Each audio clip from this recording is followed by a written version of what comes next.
السلام علیکم ناظرین، جب بیت المقدس فتح ہوا تو ایک شام عمر بن عاص رضی اللہ تعالیٰ عنہ حضرت عمر رضی اللہ تعالیٰ عنہ کے پاس جا بیٹھے اور کہا کہ وہ ایک ضروری بات کرنے آئے ہیں۔ حضرت عمر رضی اللہ تعالیٰ عنہ ان کی بات سننے کو تیار ہو گئے۔ یا امیر المومنین، حضرت عمر بن عاص رضی اللہ تعالیٰ عنہ نے کہا، خدا کی قسم آپ اتربون کو اس طرح جانتے ہیں جس طرح آپ کا دایاں ہاتھ بائیں ہاتھ کو جانتا ہے۔ میں کبھی نہیں مانوں گا کہ ہمارے امیر المومنین اس خوش فہمی میں مبتلا ہوں گے کہ اتربون ہم سے ڈر کر بھاگ گیا ہے۔ ہم اللہ تعالیٰ کے حضور امید رکھنے والے لوگ ہیں، ہم خواب نہیں دیکھا کرتے اور اپنے آپ کو فریب دینا مجاہدین اسلام کا شیوہ نہیں۔ آس کے بیٹے حضرت عمر رضی اللہ تعالیٰ عنہ نے عمر رضی اللہ تعالیٰ عنہ کی بات روک کر کہا، کیا یہ بہتر نہیں کہ تو وہ بات کر دے جس کی تو تمہید باندھ رہا ہے؟ میں سن رہا ہوں۔ یا امیر المومنین، حضرت عمر بن عاص نے کہا، میں کہنا یہ چاہتا ہوں کہ ہمیں اتربون کے پیچھے جانا چاہیے۔ کیا تو اسے ابھی کافی نہیں سمجھتا کہ ہم نے ایک بڑا ہی کٹھن محاذ سر کر لیا ہے؟ حضرت عمر رضی اللہ تعالیٰ عنہ نے کہا، میں اسے کافی نہیں سمجھتا امیر المومنین۔ عمر بن عاص نے کہا، اگر ہم اس فتح کو کافی سمجھ کر بیٹھ گئے تو اتربون فوج تیار کر کے ہم پر حملہ آور ہوگا۔ ہرقل اور اتربون ایک ابلیس کے دو نام ہیں۔ اتربون اتنی عقل اور فہم و فراست رکھتا ہے کہ الجزیرہ اور فلسطین کے عیسائی قبائل کو بغاوت پر اکسا سکتا ہے اور زمین کے نیچے رہ کر اس بغاوت کی ہدایت کاری بھی کر سکتا ہے۔ ہماری ضرورت یہ ہے کہ ہم اسے چین سے بیٹھنے کی مہلت نہ دیں۔ آپ کی اجازت چاہیے، میں مصر کی طرف پیش قدمی اور حملے کی قیادت کروں گا۔ صرف اتربون پر اپنی توجہ تو محدود نہ کر ابن عاص۔ حضرت عمر رضی اللہ تعالیٰ عنہ نے کہا، کیا تو دیکھ نہیں رہا کہ ہم کسریٰ ایران کے خلاف لڑ رہے ہیں اور شام میں بھی ہم نے روم جیسی بڑی جنگی قوت کے خلاف محاذ کھول رکھا ہے؟ اگر ہم نے اتنی دور ایک اور محاذ کھول دیا تو ایسا نہ ہو کہ ہمارے باقی محاذ کمزور ہو جائیں۔ ناظرین، حضرت عمر بن عاص رضی اللہ تعالیٰ عنہ کی امیر المومنین حضرت عمر رضی اللہ تعالیٰ عنہ کے ساتھ یہ گفتگو یہیں پر ختم نہیں ہو گئی تھی۔ انہوں نے امیر المومنین کے آگے مصر کی پوری تاریخ رکھ دی تھی۔ پھر انہوں نے آیات قرآنی بھی سنا ڈالی تھیں جن میں مصر کا ذکر آتا ہے۔ انہوں نے بنی اسرائیل اور حضرت موسیٰ علیہ السلام کا خاص طور پر ذکر کیا۔ عمر بن عاص نے حضرت یوسف علیہ السلام کا ذکر کیا اور کہا کہ عرب کے مسلمان حضرت یوسف علیہ السلام کے قصے کو تو کبھی بھول ہی نہیں سکتے۔ قرآن میں متعدد آیات میں یہ قصہ اللہ تعالیٰ نے اپنی زبان مقدس سے فرمایا ہے۔ امیر المومنین حضرت عمر رضی اللہ تعالیٰ عنہ چپ چاپ عمر بن عاص کی یہ باتیں سن رہے تھے۔ ایسی بات تو تھی ہی نہیں کہ حضرت عمر کے لیے یہ باتیں نئی تھیں۔ انہوں نے عمر بن عاص کو روکا نہیں کہ وہ سب جانتے ہیں۔ عمر بن عاص عرب اور مصر کے تعلقات کی تاریخ کو حضرت ابراہیم علیہ السلام تک لے گئے۔ انہوں نے کہا کہ اہل حجاز، خاص طور پر اہل مکہ، عرب اور مصر کے تجارتی تعلقات کو بھول نہیں سکتے۔ حضرت ابراہیم علیہ السلام کے صاحبزادے حضرت اسماعیل علیہ السلام عربوں کے جد اعلیٰ تھے اور ان کی والدہ حضرت ہاجرہ سلام اللہ علیہ اصل نسل سے مصری تھیں۔ وہ اس طرح کہ حضرت ابراہیم علیہ السلام اپنی زوجہ حضرت سارہ سلام اللہ علیہ کے ساتھ عراق سے فلسطین اور پھر فلسطین سے مصر چلے گئے تھے۔ مصر کے بادشاہ نے حضرت ابراہیم علیہ السلام کی خدمت میں حضرت ہاجرہ کو پیش کیا تھا۔ ابراہیم علیہ السلام نے حضرت ہاجرہ سلام اللہ علیہ کے ساتھ شادی کر لی تھی اور ان کے بطن سے حضرت اسماعیل علیہ السلام پیدا ہوئے تھے۔ ابراہیم علیہ السلام کی پہلی بیوی حضرت سارہ سلام اللہ علیہ نے دیکھا کہ حضرت ابراہیم ان کی نسبت حضرت ہاجرہ کو زیادہ توجہ دیتے ہیں تو وہ ناراض ہو گئیں اور قسم کھا لی کہ حضرت ہاجرہ کے ساتھ نہیں رہیں گی۔ ابراہیم علیہ السلام حضرت ہاجرہ اور حضرت اسماعیل علیہ السلام کو لے کر الجزیرہ عرب چلے گئے اور وہاں جا قیام کیا جہاں آج کل مکہ مکرمہ آباد ہے۔ حضرت اسماعیل علیہ السلام نے قبیلہ جرہم کی ایک دوشیزہ سے شادی کر لی جس کے بطن سے 12 لڑکے پیدا ہوئے۔ یہی لڑکے عربوں کے آباء و اجداد بنے۔ چونکہ حضرت اسماعیل علیہ السلام کے ننیال مصری تھے اس لیے یہ عربوں کے ساتھ ایک مقدس رشتہ بن گیا۔ پھر عمر بن عاص نے یوں وضاحت کی کہ عرب مصر کے متعلق تو بہت کچھ جانتے تھے لیکن قرآن نازل ہوا تو عربوں کو مصر کی وہ باتیں بھی معلوم ہوئیں جو ان کے ذہن میں کبھی آئی ہی نہیں تھیں۔ مصر میں ایرانیوں اور رومیوں کی جنگ بڑا لمبا عرصہ جاری رہی تھی۔ ایرانیوں نے 616 عیسوی میں مصر پر فوج کشی کی تھی اور رومیوں کو شکست دے کر مصر پر 9 سال تک قابض رہے تھے۔ پھر ہرقل اٹھا اور اس نے ایرانیوں پر فوج کشی کر کے انہیں مصر اور شام سے نکال دیا تھا۔ اللہ تعالیٰ نے رسول اکرم صلی اللہ تعالیٰ علیہ وآلہ وسلم پر بذریعہ وحی انکشاف کر دیا تھا کہ رومی ایک نہ ایک دن ایرانیوں پر غالب آئیں گے۔ قرآن کے الفاظ یہ ہیں کہ رومی شام میں مغلوب ہو گئے ہیں اور اس کے چند برس بعد پھر غالب آئیں گے۔ یہ قرآن کی پیش گوئی پوری ہوئی اور پھر رومیوں نے ایرانیوں کو ان کے اپنے ملک میں دھکیل دیا۔ رسول اللہ صلی اللہ علیہ وسلم مدینہ منورہ کو ہجرت فرما چکے تھے، اور جب مسلمانوں کے حالات ٹھیک ہو گئے اور مجاہدین کے لشکر بھی تیار ہو گئے تو رسول اللہ صلی اللہ تعالی علیہ وآلہ وسلم نے کسریٰ ایران، کیسر روم، ہیرا اور غسان کے بادشاہوں اور مصر کے فرما رواں کے پاس ایلچی بھیجے کہ وہ سب اسلام قبول کر لیں۔ تاریخ نویس ابن عبد الحکم نے مصر کی فتوحات اور حالات میں لکھا ہے کہ مصر جانے والے ایلچی حضرت حاتب رضی اللہ تعالیٰ عنہ تھے۔ مکتوب مبارک کے الفاظ یہ تھے: بسم اللہ الرحمن الرحیم، اللہ تعالیٰ کے رسول محمد صلی اللہ علیہ وسلم کی طرف سے عظیم القبط مقوقس کے نام، سلامتی ہو اس پر جو حق کی پیروی کرے۔ اما بعد، میں تمہیں اسلام کی دعوت دیتا ہوں، اگر تم نے اسلام قبول کر لیا تو تم بھی سلامت رہو گے اور اللہ تعالیٰ اس کا دگنا اجر عطا فرمائے گا۔ اے اہل کتاب، اس حقیقت کی طرف آؤ جو ہم تم دونوں میں یکساں طور پر مسلم ہے، اور وہ یہ ہے کہ ہم اللہ تعالیٰ کے سوا کسی کی عبادت نہ کریں اور کسی چیز کو اور کسی انسان کو اس کا شریک نہ ٹھہرائیں، اور نہ ہم میں سے کوئی انسان دوسرے انسان کے ساتھ ایسا برتاؤ کرے جیسے اللہ کو چھوڑ کر اسے اپنا پروردگار بنا لیا ہو۔ پھر اگر لوگ روح گردانی کریں تو کہہ دو کہ ہم تو خدا کو ماننے والے ہیں۔ ابن عبد الحکم نے لکھا ہے کہ مقوقس نے آن حضور صلی اللہ علیہ وسلم کے مکتوب مبارک کو احترام سے وصول کیا اور پوری توجہ سے پڑھا۔ رات کے وقت شاہ مصر نے حضرت حاتب رضی اللہ تعالیٰ عنہ کو تنہائی میں اپنے پاس بلایا اور پوری تعظیم دے کر بٹھایا، پھر کہا کہ اسے اپنے رسول صلی اللہ علیہ وسلم کے متعلق کچھ بتائے۔ حضرت حاتب نے رسول اکرم صلی اللہ علیہ وسلم کی تمام تر صفات بیان کی اور ثبوت کے طور پر کچھ زندہ اور قابل یقین مثالیں پیش کیں۔ میں جانتا تھا کہ ایک پیغمبر ابھی آئے گا۔ ابن عبد الحکم لکھتا ہے کہ مقوقس نے کہا، لیکن میرا خیال تھا کہ یہ نبی شام میں آئے گا، کیونکہ اس سے پہلے تمام پیغمبر وہیں مبعوث ہوئے تھے، لیکن اب میں دیکھتا ہوں کہ ایک نبی مصیبت زدہ سرزمین عرب میں ظہور پذیر ہوا ہے۔ قبطی تمہارے نبی کی حلقہ بگوشی میں میرا ساتھ نہیں دیں گے۔ یہ احتیاط کرنا کہ یہاں کسی کو میری اور تمہاری اس گفتگو کا علم نہ ہو۔ میں یہ محسوس کر چکا ہوں کہ اس ملک پر تمہارے پیغمبر کا غلبہ ہوگا۔ تمہارے پیغمبر کے ساتھی اس کے بعد ہمارے میدانوں میں اتریں گے اور ان میدانوں پر غالب آئیں گے، لیکن میں قبطیوں سے اس کے متعلق ایک لفظ بھی نہیں کہوں گا۔ تم اپنے پیغمبر صلی اللہ علیہ وسلم کے پاس چلے جاؤ۔ اگلی صبح مقوقس نے حضرت حاتب رضی اللہ تعالیٰ عنہ کو پھر بلایا اور اپنے پاس بٹھا کر کاتب کو بلایا اور عربی زبان میں یہ مکتوب لکھوایا: عبداللہ کے بیٹے محمد صلی اللہ علیہ وسلم کو عظیم القبط مقوقس کا سلام۔ اما بعد، میں نے آپ کا خط پڑھا اور جو کچھ آپ نے اس میں تحریر کیا ہے اور جو دعوت دی ہے اسے میں نے سمجھا ہے۔ میں جانتا تھا کہ ایک پیغمبر ابھی آنا باقی ہے، لیکن میرا خیال تھا کہ وہ ملک شام میں ظہور پذیر ہوگا۔ میں نے آپ کے قاصد کا احترام کیا ہے اور میں آپ کی خدمت میں 2 لڑکیاں جو قبطیوں میں اونچے درجے اور حیثیت کے خاندانوں کی ہیں پیش کر رہا ہوں، اور آپ کی سواری کے لیے ایک اعلیٰ نسل کا خچر بھی تحفے کے طور پر پیش کر رہا ہوں۔ ان لڑکیوں میں سے ایک لڑکی حضرت ماریہ رضی اللہ تعالیٰ عنہ کے نام سے ازواج مطہرات میں شامل کر لی گئی تھی۔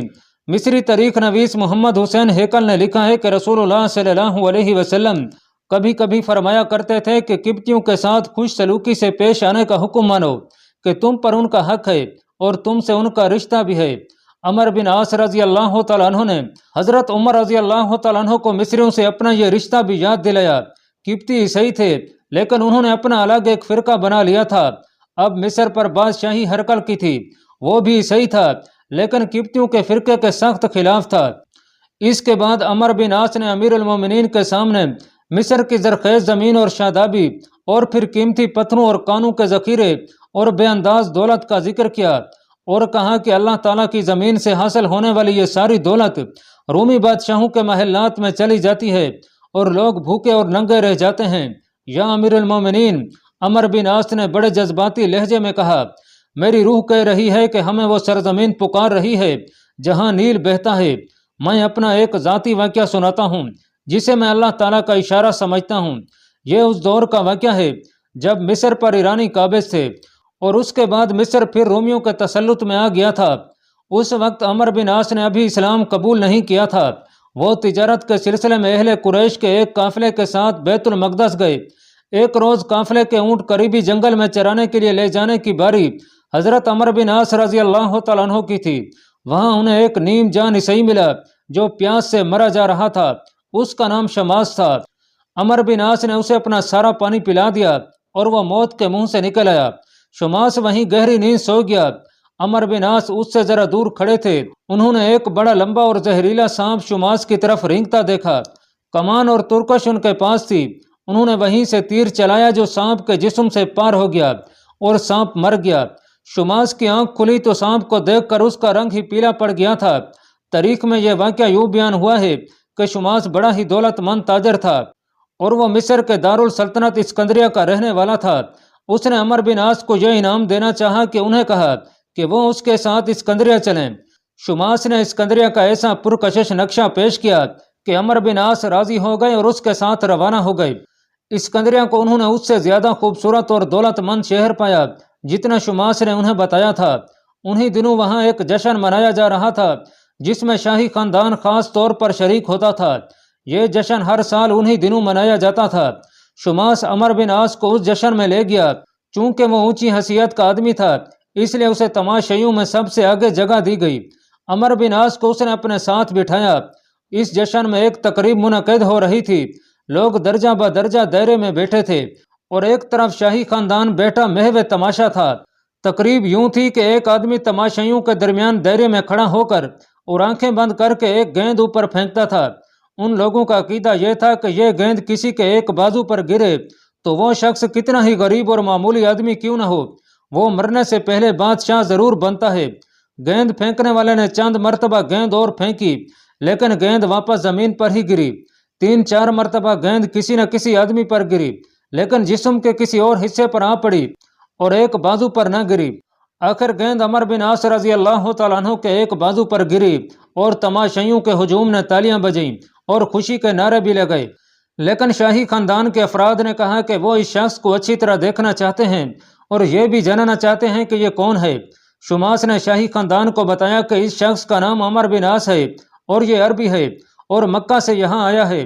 لوگوں نے کہہ کہے لگانے شروع کر دیے اور ایسی آوازیں بھی اٹھیں کہ عرب کا یہ بدو ہمارا بادشاہ نہیں ہو سکتا۔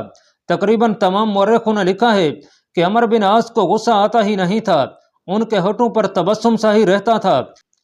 ابن عبد الحکم لکھتا ہے کہ عمر بن عاص مصر سے واپس آ گئے لیکن مصر اور اسکندریہ ان کے ذہن پر ایسے سوار ہوئے کہ وہ اکثر کہا کرتے تھے کہ وہ مصر میں ہی جا کر آباد ہونا چاہتے ہیں۔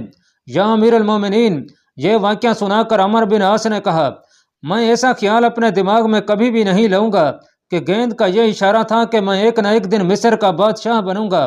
بادشاہی صرف اللہ تعالیٰ کی ہے اور یہ میرا عزم ہے کہ مجھے مصر میں اللہ کی بادشاہی قائم کرنی ہے، مجھے آپ کی اجازت چاہیے۔ حضرت عمر رضی اللہ تعالیٰ عنہ بڑے تحمل اور انہماک سے عمر بن عاص کی یہ باتیں سنتے رہے۔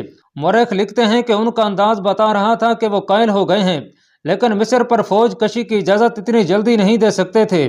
آپ نے حضرت عثمان بن عفان اور مدینہ کے کچھ صحابہ کرام رضوان اللہ تعالی علیہم اجمعین سے مشورہ کیا تو ان میں سے کسی نے بھی تائید نہ کی اور یہی کہا کہ ابھی ہم اس قابل نہیں کہ اتنی دور کا ایک اور محاذ کھول دیں۔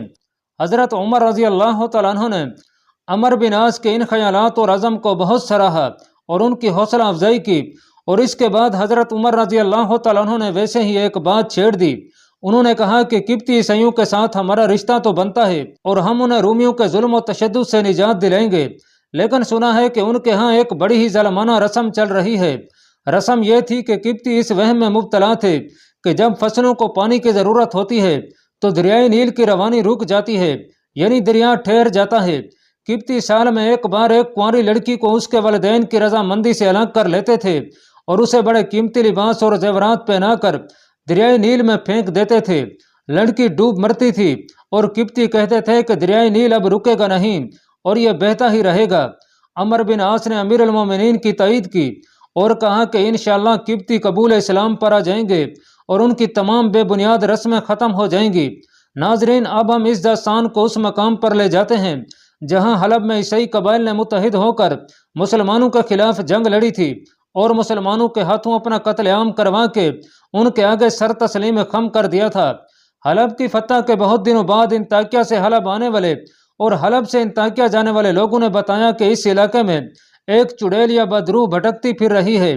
لوگوں نے بتایا کہ وہ کسی وقت چیختی اور چلاتی ہے اور کچھ کہتی بھی ہے جو کسی کو بھی سمجھ نہیں آتی۔ لوگ اس کی آواز سن کر دور بھاگ جاتے تھے۔ آج کے سائنسی دور میں بھی لوگ چڑیلوں اور بدروحوں کو مانتے ہیں۔ 13 صدیاں پہلے تو اس معاملے میں لوگوں میں زیادہ ذہنی پسماندگی پائی جاتی تھی۔ حلب اور انطاکیہ کے درمیانی علاقے کی چڑیل کی آوازیں تو بہت سے لوگوں نے سنی تھیں۔ ایک روز ایک مسافر حلب میں داخل ہوا اور ایک سرائے میں ٹھہرا۔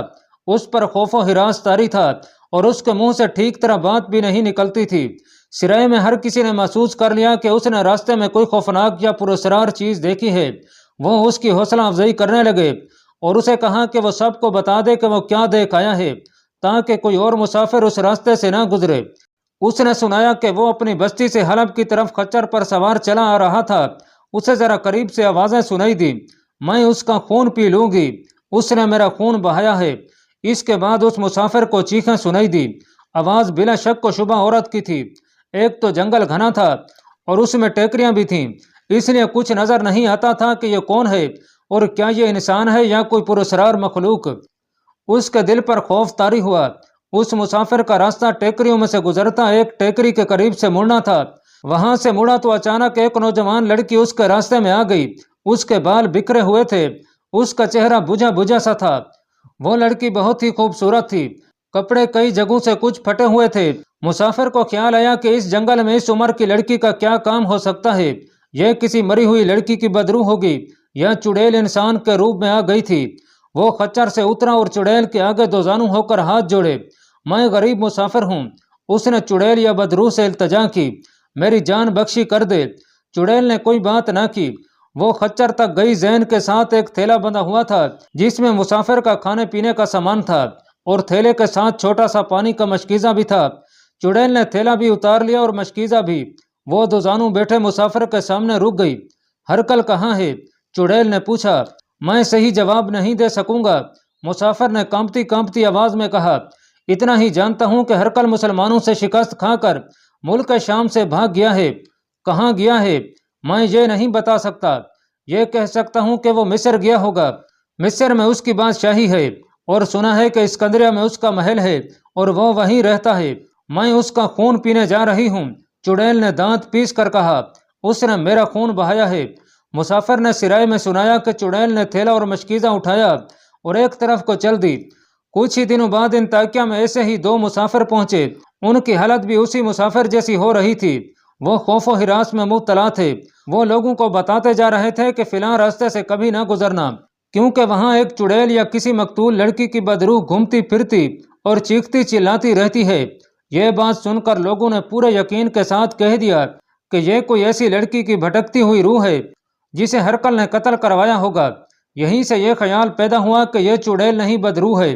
ایسی شہادت کہیں سے بھی نہیں ملی کہ اس نے کسی انسان کو ذرا سا بھی نقصان پہنچایا ہو یا کسی کو پریشان کیا ہو، سوائے اس کے کہ یہ جس مسافر کے بھی سامنے آتی تھی اس سے کھانے پینے کا سامان لے لیتی تھی۔ اس علاقے میں جو قبائلیوں کی چھوٹی بڑی بستیاں تھیں ان میں رہنے والوں نے بھی اس کی پکار اور چیخ سنی، لیکن وہ کبھی کسی بستی میں داخل نہ ہوئی۔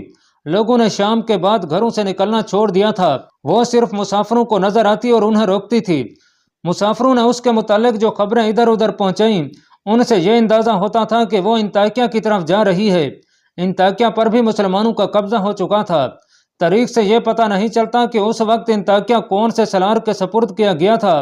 ایک روز 3-4 آدمی جو انطاکیہ کے غیر مسلم باشندے تھے مسلمانوں کے سالار کے پاس گئے اور کہا کہ ایک عرصے سے ایک چڑیل یا بدروح کی خبریں سن کر لوگوں پر ایسا ڈراؤنا اثر ہوا ہے کہ شام کے بعد کوئی گھر سے باہر نہیں نکلتا اور سفر بھی پرخطر ہو گیا ہے۔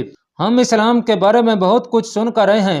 اس وفد کے سردار نے کہا، یہ دراصل شہریوں کی طرف سے بھیجا ہوا وفد تھا اور شہریوں کی درخواست یہ تھی کہ مسلمانوں کے پاس اگر کوئی ایسی طاقت ہے تو اس چڑیل یا بدروح سے نجات دلائی جائے۔ ہاں تم نے ٹھیک سنا ہے، سالار نے کہا، اسلام میں ایسی طاقت ہے کہ جنات، چڑیلوں اور بدروحوں پر قابو پایا جا سکتا ہے۔ اس طاقت کا راز یہ ہے کہ جو مر جاتا ہے وہ واپس نہیں آتا، نہ حقیقی روپ میں نہ بدروح کے روپ میں۔